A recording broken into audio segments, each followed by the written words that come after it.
E vamos falar um pouquinho da história do empreendedorismo para vocês entenderem esse processo. Na realidade, o homem ele empreende há muito tempo. É claro que não havia esse conceito de empreendedorismo, esse entendimento, mas a capacidade de gerir recursos e fazer negócios já existe há um bom tempo. As primeiras trocas comerciais começaram a partir da agricultura, no qual o que sobrava, esses agricultores faziam trocas com outros agricultores de outros povoados. Claro que era troca de produtos, era um câmbio, mas a partir do momento do século VII a.C., que foi criada a moeda, esse processo de troca foi sendo melhor articulada e aí sim começou a ser iniciado o comércio. As mercadorias começaram a ter valor e a noção de preço dos produtos foi se instaurando de uma forma mais organizada. E a partir disso que foi intensificando essa necessidade de gerir negócios, de gerir recursos e de fazer negócio, né? Como eu falei, não havia esse nome, né? E muito antes disso, as civilizações, muito antes da gente ter o entendimento de empreendedorismo que a gente entende hoje, as civilizações já empreendiam.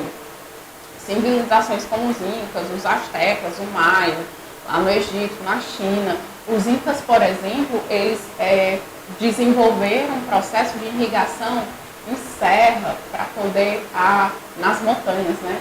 Para poder a água subir e conseguir irrigar toda aquela estrutura agrícola que eles tinham fomentado, que eles tinham desenvolvido.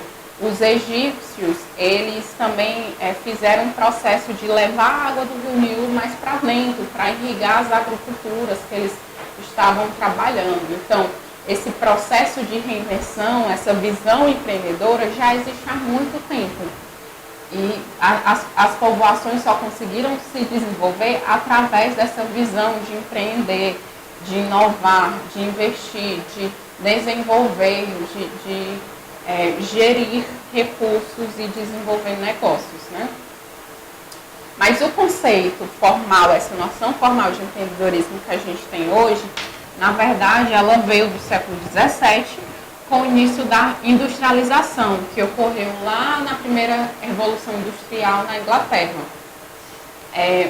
Com a mudança do sistema econômico, começou a avançar esse surgimento de acordos entre o governo e a burguesia. E nesses acordos, que era para poder essa burguesia conseguir investimento financeiro para poder fazer as suas fábricas, eles conseguiram montar a produção em série nas fábricas e o maquinário necessário para produzir, né? E a partir disso é que essa reformulação do mercado alavancou a economia e alavancou os negócios e aí sim surgiu muitos mais empreendimentos, fábricas que foram a partir dessa revolução. As primeiras foram as fábricas de tecelagem. Os tecidos eram feitos de uma forma muito artesanal, mas aí foi investido no maquinário para produzir em série, em larga escala, com recursos mais baratos, com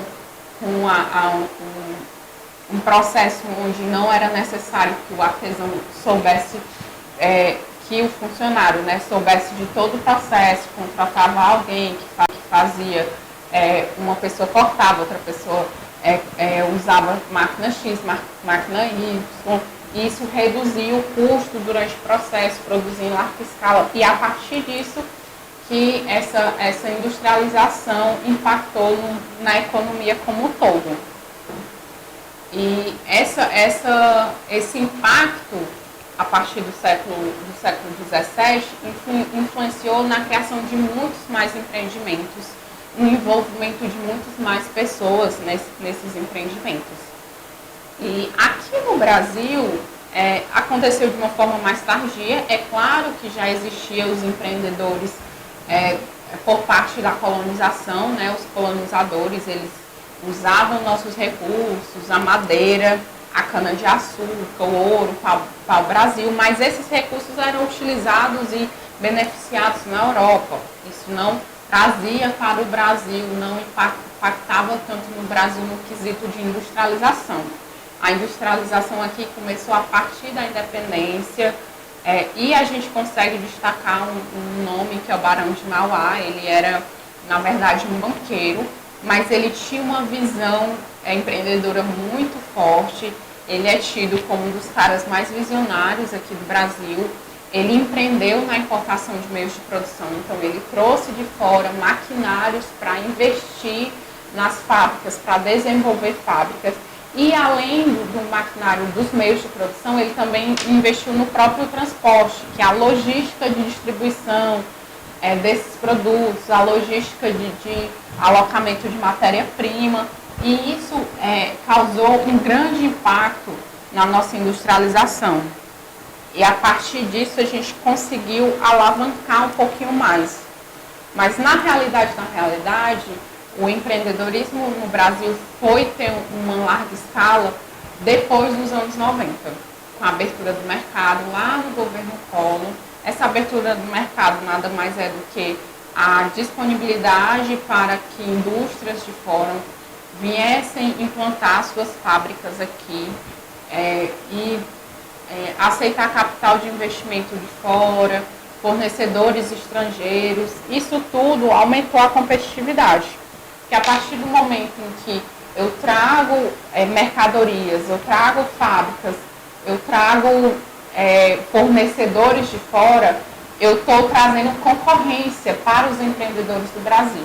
E essa concorrência fez com que os empreendedores tivessem que se reinventar, seja desenvolvendo maquinários mais atualizados, seja conseguindo matéria-prima mais barata, seja mudando os processos da fabricação dos seus produtos para diminuir o custo desse produto para poder vender mais barato e competir com os produtos de fora.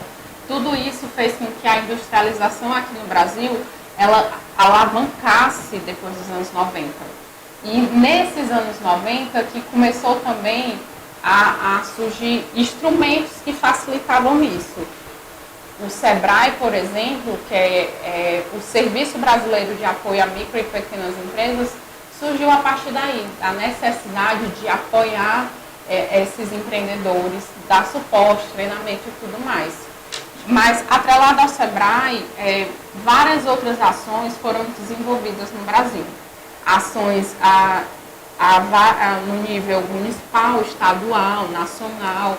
O SEBRAE, por exemplo, tem o programa Empretec, tem o programa Jovem Empreendedor. O governo federal já atuou com o programa Brasil Empreendedor.